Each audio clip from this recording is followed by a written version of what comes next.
Hi, I'm Kira. And I'm Tara. I hope you like conversations with no rules. And unfiltered thoughts. Like Guinness is a meal. The one holiday I want to travel. Yeah, And like actually experience the culture.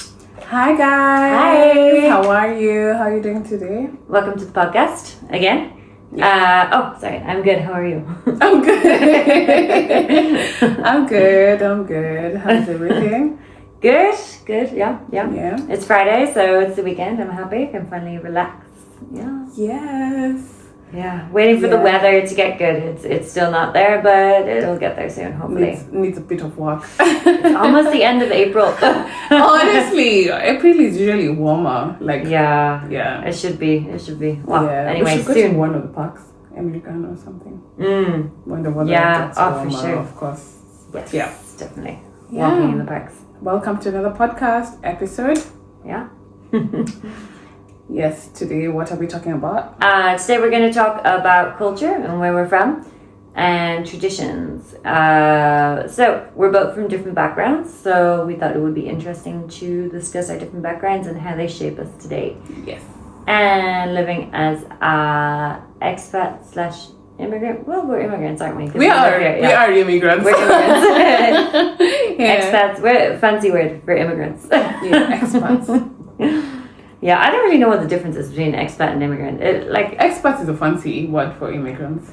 I feel like. Please don't quote me on this. No, but it's true though. But I feel like the technical term for expat is somebody who works abroad. But I think maybe it's referring more to people who travel consistently instead of live in one place. Actually, yeah. Mm-hmm. But I'm working for a Turkish company. I live in Turkey, pay Turkish rent, get paid in lira. Immigrant. I don't know. Yeah. Okay, so first question. How would you describe your cultural identity to someone? Do you want to go first? Yeah, sure. Yeah. Okay, so I'm Irish, I'm from Ireland, but if somebody asked me, your cultural identity, of course I would say I'm Irish, but I don't really think I identify with being Irish so much. Okay. Yeah, I think because I've lived in so many countries, and every country you live in, I feel like shapes a different you. A different you. Yeah. So I think now I'm just a woman of the world. I don't know. But even Irish people will tell me I'm not Irish, so I'm not Irish, not Spanish, not Turkish. Do you know what I am? I'm a woman of the world. Existing let's say. Human being. I exist. I'm a human. What is culture? What is nationality? You know. Mm-hmm. I just I'm me. Yeah. Okay. For you? I think based on that. For me it's gonna get then deep. I am Kenyan. One. I come from a community called the Abagusi community, like the Kisi community. Kisi, not kissing. But yeah. Anyway. kissing community. Okay. Anyway, I come from the Abagusi community, and both my parents are Abagusi. We didn't grow up in the countries my parents are the ones who did the rural urban migration, so we didn't grow up in the community. We didn't grow up in the Abagusi community. We grew up in the urban areas. Okay. But it's the urban areas of the what's the word again? The outskirts of the urban area. Because we're talking about Nairobi. Okay. If I took someone to my home, it's not Nairobi. It's somewhere near Nairobi. Suburbs. The suburbs. Probably. Yeah. Outskirts suburbs. Yeah. Mm-hmm. Yeah. That's how I identify as. But right now, I don't know what I identify as, because it's I know I'm Abagusi, I'm Kenyan, I'm really Turkey, and people tell me I'm very Turkish, so it's just what do I identify as? I don't know, because if you see me it's we lost her. That's the traditional Turkish dance. Turkish. I think is it Istanbul though, or is it just is it not? It's Turkish. Turkish. Yeah. Turkish. Because if you think about it, if you go to most communities, they have different ways to do it, yes, but it's mostly common. So You should. My students try to teach me how to dance like that. You should come to our like end of year party and dance with I us should. because they keep pulling me up to dance and I'm like, Bill Murray? Yeah. Yeah. You should invite me. Maybe I could show them. they have some fun songs though. Like I think if I like, because there's so many cool things about Turkish culture, about Irish culture, and about Spanish culture, which is all the places I've lived. Yeah. Hungary, I don't know so much because I was young and a student and having fun. Yeah. But like, I feel like if I could take like loads of bits from different cultures, it'd be cool. Also, like you talked about growing up in like a different area. Did you find that like the people were you living with people different from like your? Yes. Yeah. Yeah. And was there like a bit of miscommunication, or do you think it was like No, because now the thing normal? is like we all speak English and Swahili, so it's like we can get to the communication, but like when it comes to the culture, it's very different because like where I lived, it's the Maasai culture. They are completely different because now you see in Kenya there's like the Bantus, the Nilotes, the Kushites, all this. Like that's the bigger that's the bigger name for like for a group of communities. Okay. So like I come from the Bantu, but with the Bantu there's now the Abagusi, Abakikuyu. Like it's just a lot. Like there are a lot of more communities, but like there's a common name for each one of them, which is like the Bantus, the Nilotes, the Kushites, all this. And it's like where I grew up was more, is it the Nilotes? I think the Maasai. I'm not sure about that. I could be. Yeah, but they are of a different they're of a different subgroup. So it's like if they are to speak their language and I'm to speak my language, we probably would never understand each other. Whoa. But like it's like for example with the Bantu, there's some words where when someone speaks, it's like, oh, I could catch that. Wow, that's crazy. Yeah. And how many languages are in Kenya again? 47, I think. 47 languages. Yeah. That's insane. Yeah. Wow, I feel like, in Ireland we have one language. Okay, we have Irish and then we have English, so it's like two languages, but wow, that's crazy. But we have accents, and the accents vary depending on what part of the country you're in. You could drive 20 minutes and completely new accent. Okay. But Actually, is it like, would you understand them? oh yeah. If they're like kind of old and from the countryside, like it's same words, just different pronunciation. Is it like Turkish? Like, do they? Yeah, kind of. Like they speak maybe faster or different. It's like that. Yeah. Yeah, because like for us, if you drive 20 minutes, communication barrier. Completely different language. Yeah, that's crazy. But like what puts us all what glues us together is the English and Swahili. Yeah. Swahili is nice. I feel like English is like, it's really the language of the world though, isn't it? It's the universal language. Yeah. I actually should add that my dad is from the United States and my stepdad is Dutch. So already I didn't really have like an Irish upbringing. Yeah. So in that sense, I was already different from like my extended family and not being like super Irish. For me, it's different. Yeah. Both my parents are from the same community, but like different counties. Counties is like different. It's not cities because we only have 3 cities in Kenya, but they're towns.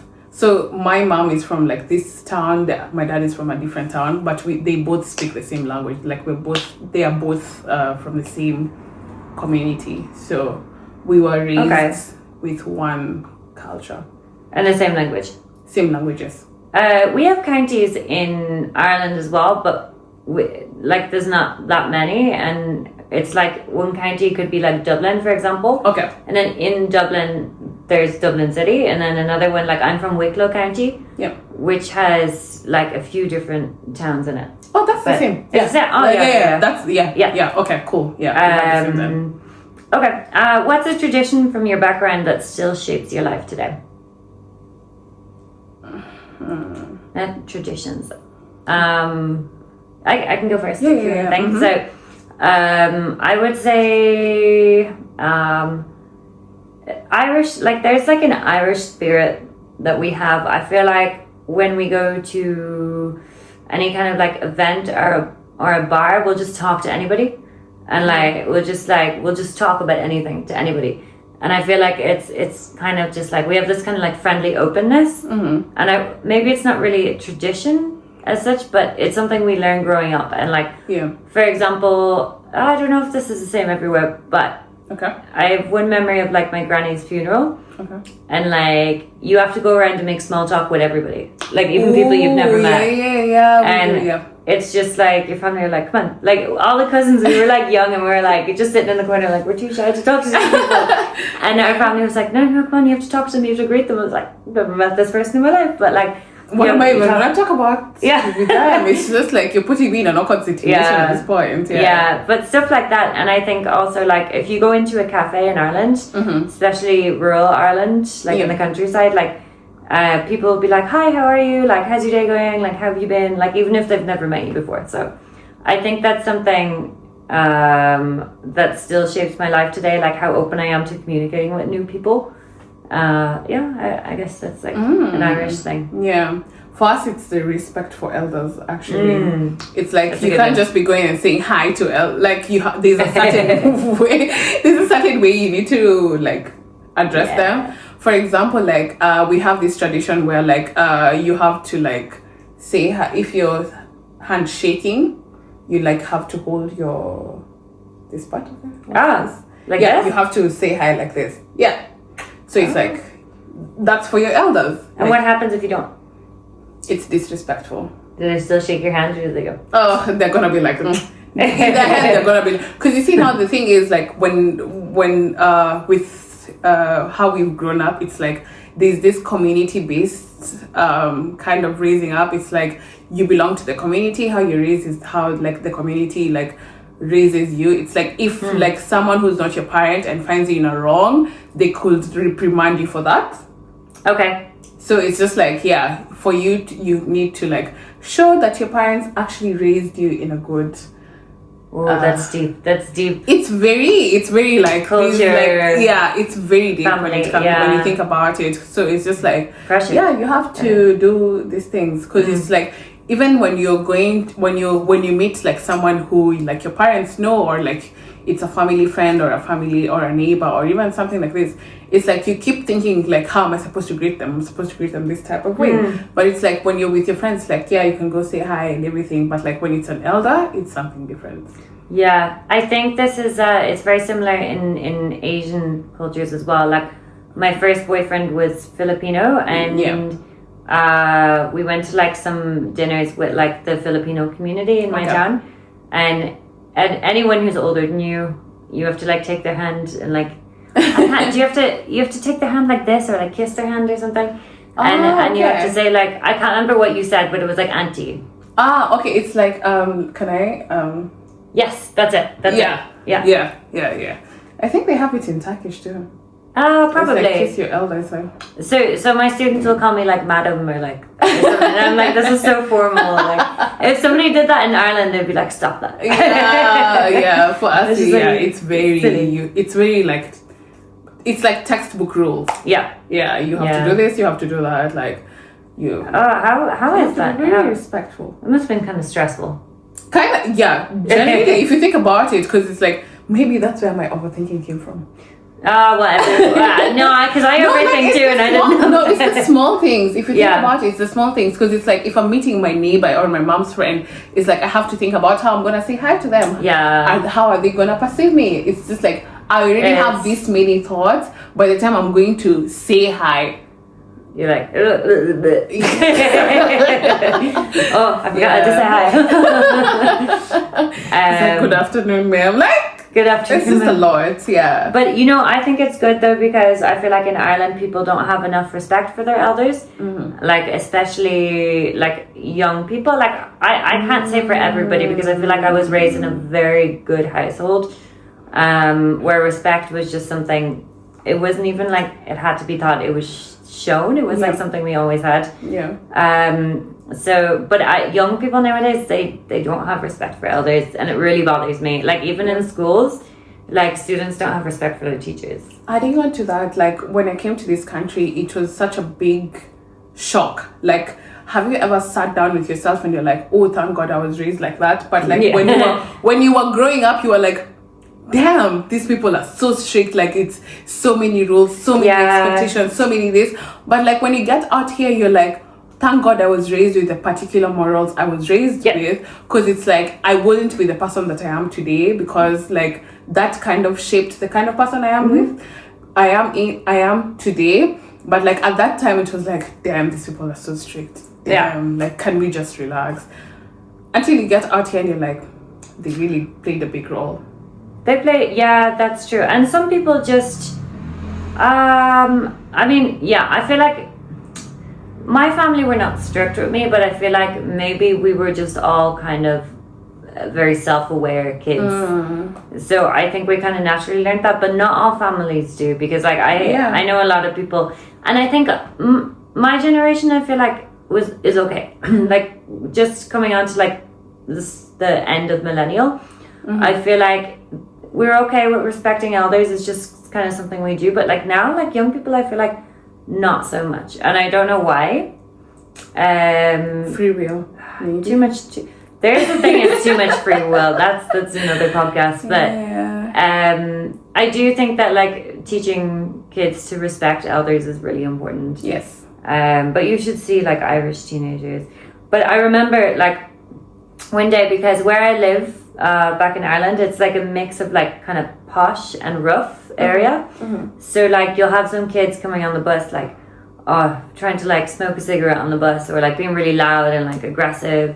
And then you'll have like some older... That's crazy. Yeah. And then you'll have some like millennial men down the back of the bus being like, if I did that, my father would have punched me. Literally in the neck. Poof, you're gone. I think strictness is important for sure. But to some certain level. To a certain level. Yeah. I don't know. Yeah. Let's not get too much into it. Have you ever felt like you're between cultures, like kind of like pulled in different directions? 1,000% all the time. I feel like especially when you leave your home country, you leave your home and everything. I feel like that's something we kind of struggle with, to be honest, if you think about it. I don't know about you. I feel like for me, it's a struggle. I don't know. I think for me, I've never been so deeply rooted in the Irish culture that I would be like feeling pulled away from it. But I just, like I said, I like taking bits of like different cultures and like just like kind of, I feel like my personality comes out the best that way. I feel like if I was still in Ireland, I wouldn't really be able to be as much of as much as me as I could be, if that makes sense. Yeah. But definitely between cultures, as in like just I pick up on small things. Like my family make fun of me because I say chai latte, and for them they're like chai latte. Okay. It's like chai latte, and they're like, oh, you're so posh there, like chai latte. But in terms of like having a conflict, I don't really feel like much of like conflict. I wouldn't say conflict. Yeah. But like for example, so I'm from the Bagusi community. 1, 2, I wasn't raised in the Bagusi environment, so I was raised in a different environment. So it's just like the Abagusi was my parents and their family friends. So there's that, and then there's also like the whole like Kenyan culture, and then now moving from the Kenyan culture, now coming to Turkey and now adapting to the Turkish culture.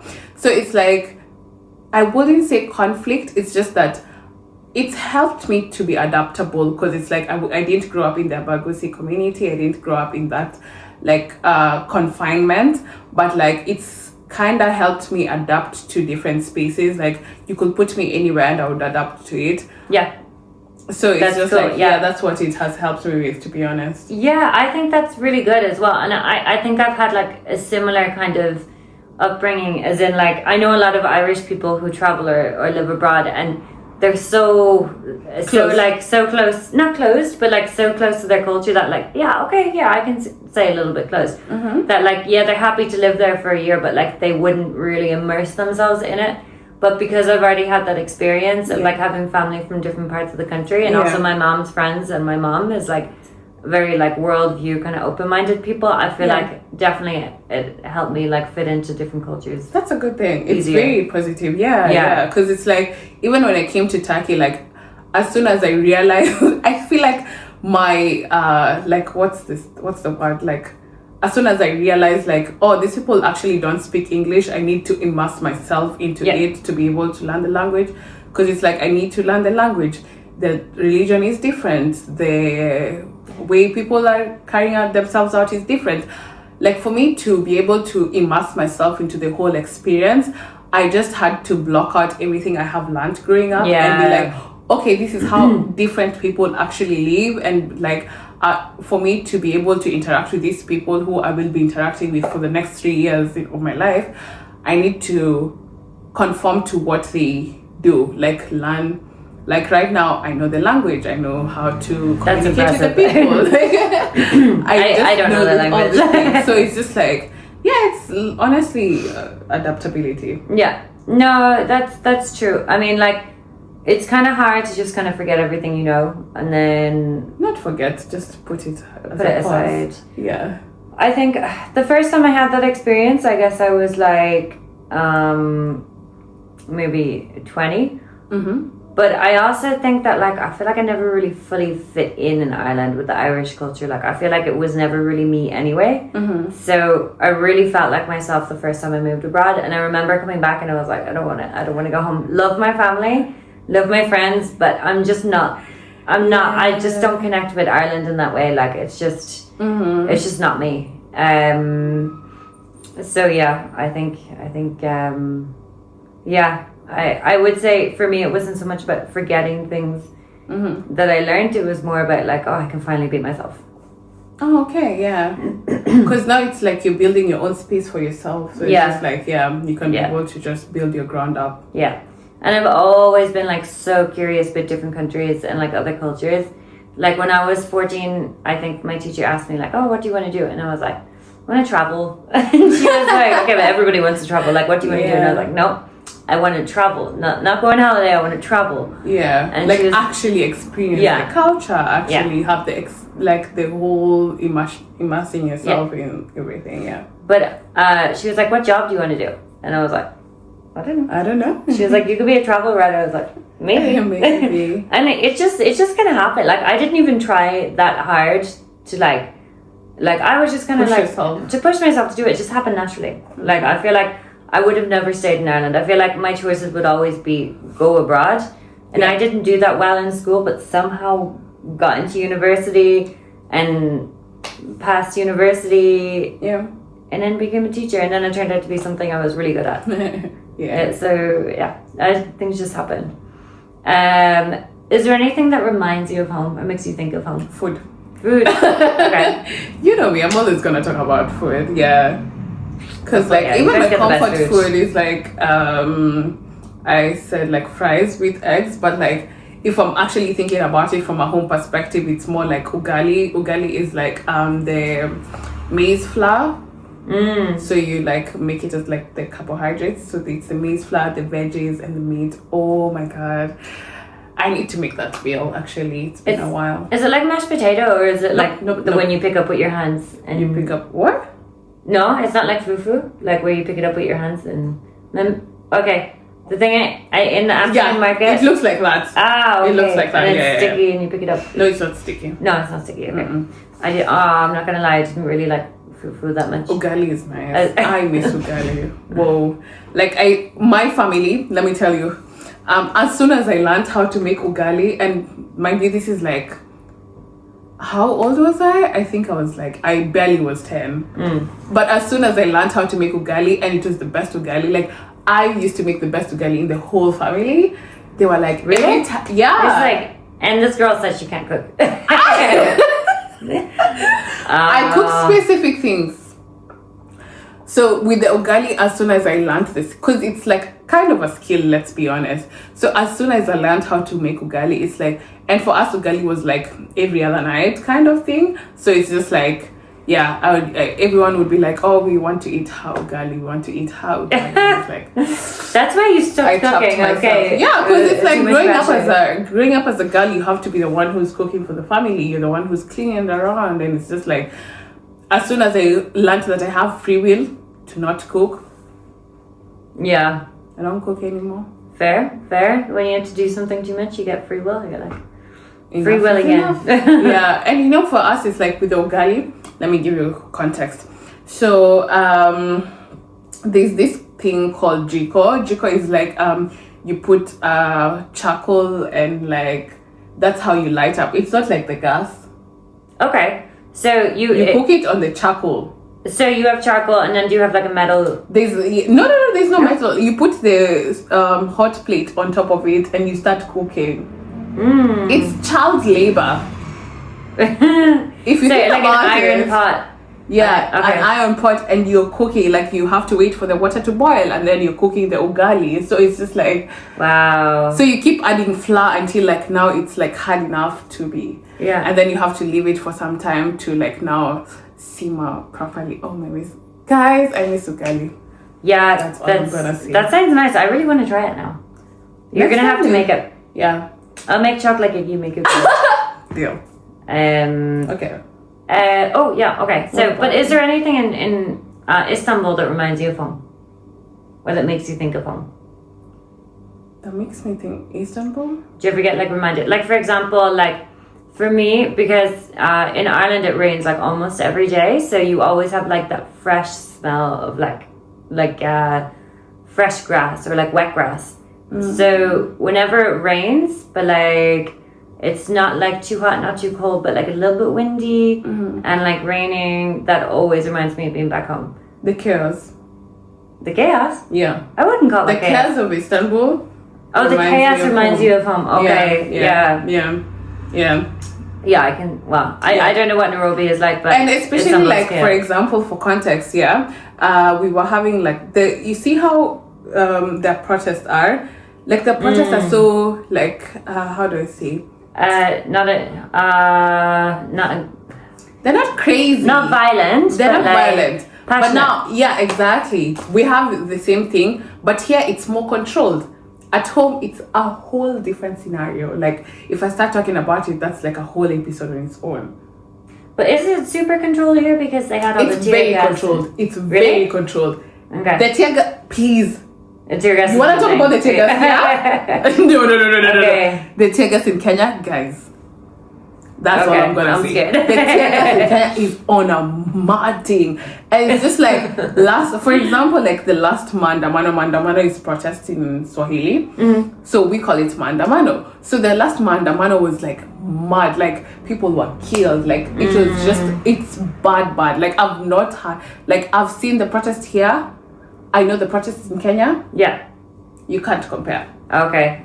Yeah. I mean, the protests in Ireland aren't so bad. It's on a mad thing. Like it's literally on a mad thing, and it's just like God rest the people's souls in peace, so the ones who died. But it's just like for us to even get to that point. I mean, we want to get the president, that guy, out of there one term, guys. But like, yes, it's mad. Like it's very controlled here. Podcast for another day. This sounds very interesting. It's even more controlled in Ireland. You want to talk about politics, really? Politics. I don't think. Do you know if people want to hear about that? I don't think we want to talk about it. I don't think we want to talk about it. Yeah. So it's just like don't want to say the wrong thing. Yeah. Rub the wrong people up the wrong way. Yeah. Rub the so wrong. It's just like just make sure you have your voters registration though. We don't have it in Turkey. It's not part of the countries that were to register for voting. So you can't vote for your own. Yeah, you can't vote in your own country. That's crazy. Yeah, but like if you guys can vote, make sure to vote. I will hashtag Ukokari. Wait, when going back to this question, it's actually the way you answered it was really well. It was really good actually because you talked about food.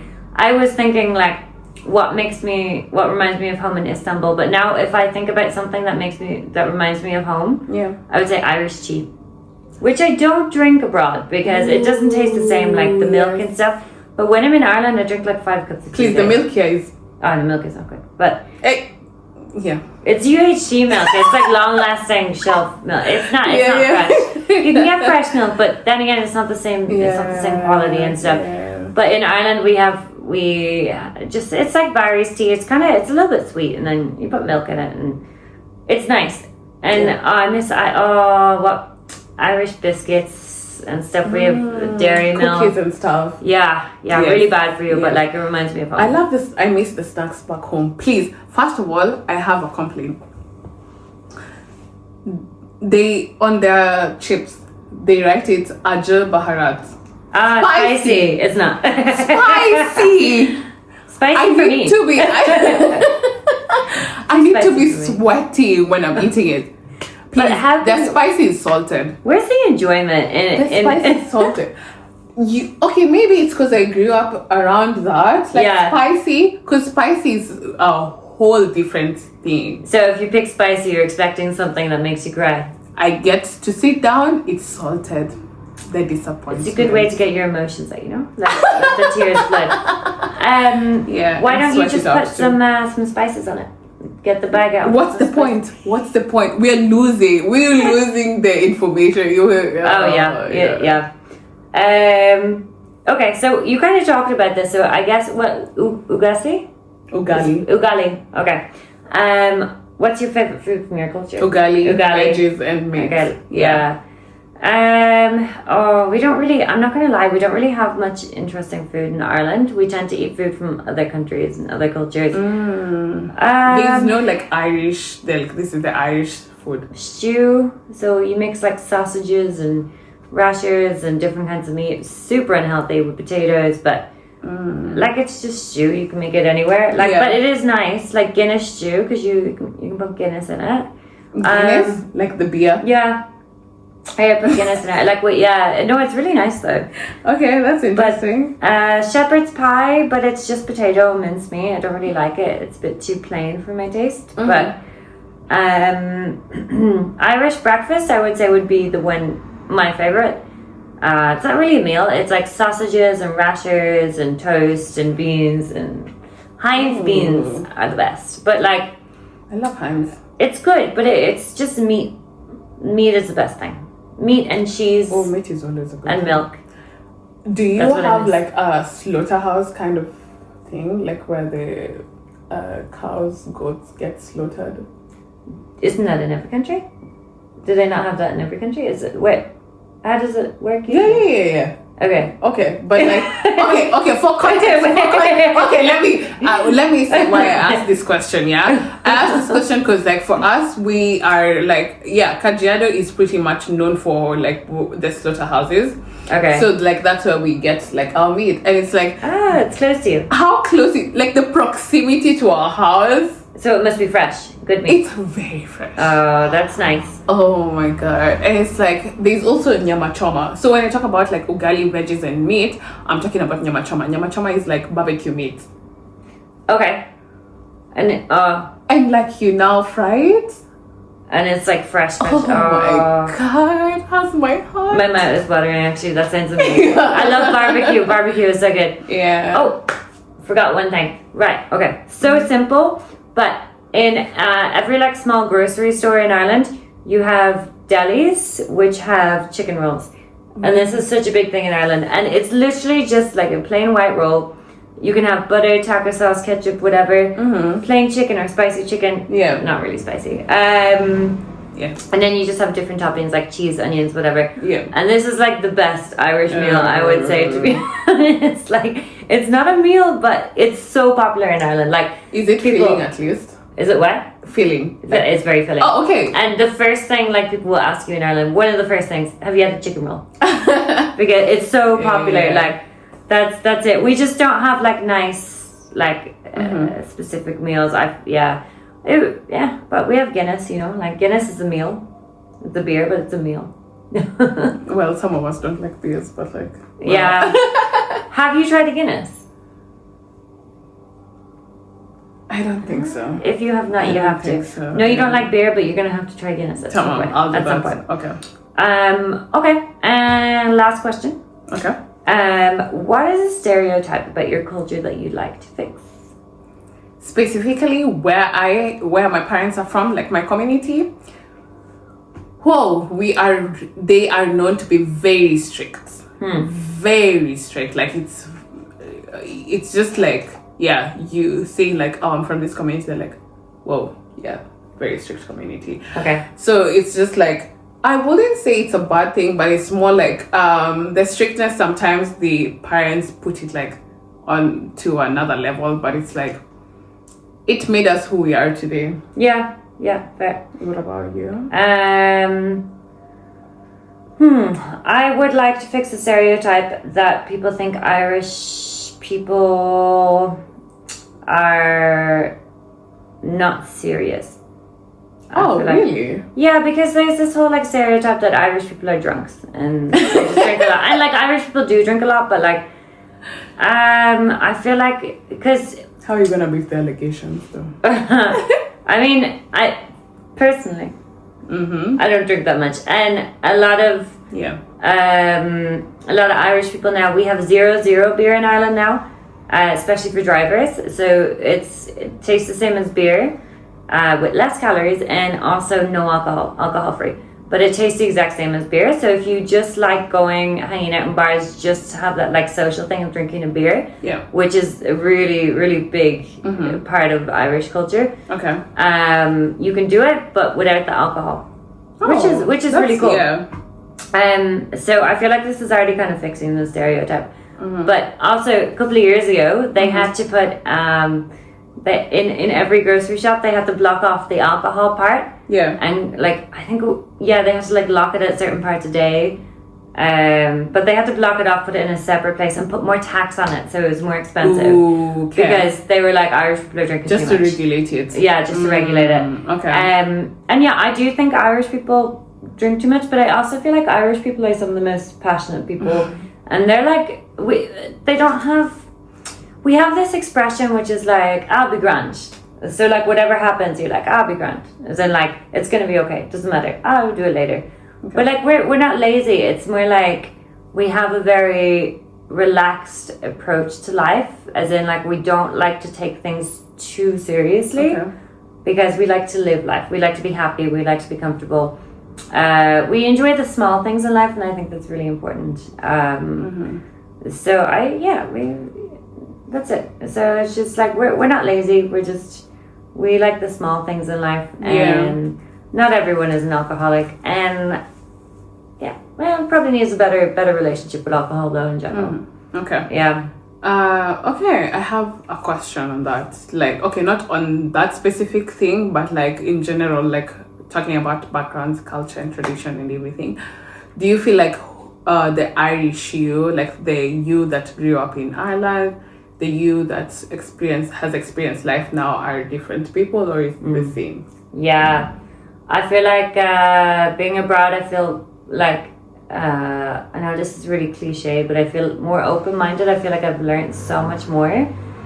That so see, like Ireland is a very small island, and like while it is like in Europe, I feel like there's a lot of things that like we don't know because we're still on an island kind of in the middle of nowhere. And we are everywhere, we do travel a lot, but I feel like I've learned a lot about other people and other cultures by being abroad, and I feel like it's opened my mind so much more. And experienced, like I'm not stubborn about how I want to live my life. I'm very open to trying new perspectives and new ideas. And I feel like that's something. I've been influenced by living abroad. So like, I would say I like the me now because there's more like variety to life, I guess. And I feel like the me in Ireland is kind of like, I almost felt like I was kind of just like enclosed in something. Exactly, enclosed. And I feel like it's like you're put in a box. Yeah. Like this is how you're supposed to do it. Yeah. And I felt like I was a bit like maybe a bit more crazy there. Like really? More even with the box? You were like, let me jump into this box. It's boring, you know? Like, you just... Like, when I worked in a grocery store and you go to the pub on Wednesday, Thursday, Friday. Like, it was just boring in a small town. And it's like, there's not much to do, so I feel like you just kind of be a bit, like, crazier. Yeah. I will say, though, like, when I was in Ireland, I did have more freedom with my imagination. I was more creative. I wrote a lot more. Okay. I thought a lot more. I was more, like... Living in a city, I feel like you don't have as much time to reflect and think about stuff. Yeah. But I think I do like my city life more because Yeah, more challenging. I think I like challenges, and I think Yeah. living abroad is more of a challenge, and I feel like I would be bored, honestly, in Ireland. So Yeah. Okay. yeah, it's too small, and it rains. But Yeah. myself, I think I prefer myself now. Okay. I'm more calm, more collected, and whether that's a getting older thing or that's a culture thing, I don't know. But who knows? I am happy where I am now.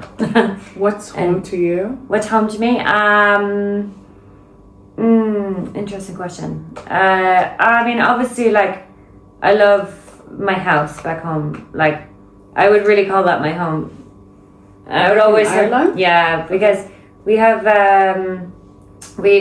our house is attached onto a garden center that my mom owns, and like I just have that memory of like growing up like around all the plants and stuff, and then like we have like a mini forest in the back garden, and like I have a nice garden and like a big open living room with like lots of windows and stuff, and my room is so comfortable. Also has all like my teenage things, and I think that is home to me though. Like whenever I feel like really lost or something, I'm like I just want to go home for a week. I just want to feel like, and then just the nature, like there's forest walks around me and stuff, and sheep and cows and fields around me, and like that is home to me. Yeah. But is that where I want to live? Home? No. But it's like a nice detox from life for a little bit. But like home to me, I would say, is more where I feel the most comfortable in that moment.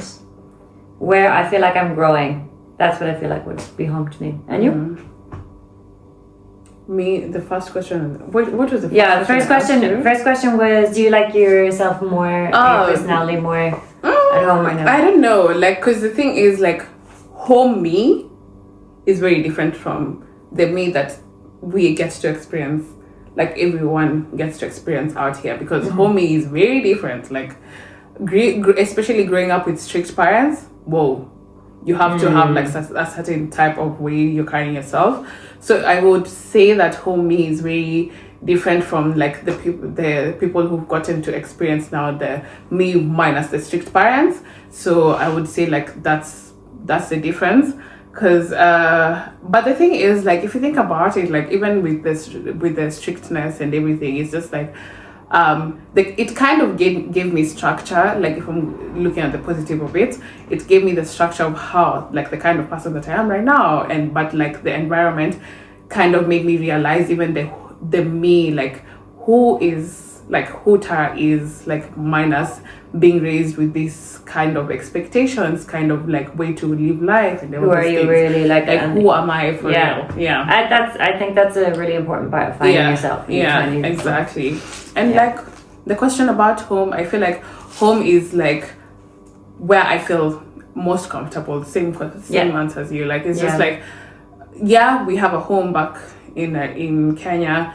I have my own place, and it's like what I tend to build my home as I move, because it's like I also want a place where I'm comfortable. Like the place I'm staying right now, I'm happy with where I am staying. It's like a place where I'm comfortable. I'm like my rent, bills, and everything are being paid. I love, like, every time I'm back in my apartment, I'm just like, thank God I have shelter over my roof. And you know you've gotten there yourself as well, like you've worked for that, so it's even more of a nice feeling knowing that, like, it's like a pat on the back. It's like, good job, girl. You're an adult now. Go Kylie, go. So where would you see yourself living like 10 years from now? I don't see myself settling, to be very honest. Anyway, I don't see myself settling, to be very honest, because it's like I don't know what's even gonna happen tomorrow. Fair enough. Yeah, like if those kind of people where you ask them like, okay, what's your 5-year plan? Generally, I'm trying to exist tomorrow. If you could live in any country right now, though, do you have any idea where you would like to live if you could live anywhere? Luxembourg. Oh, that's so random. Why?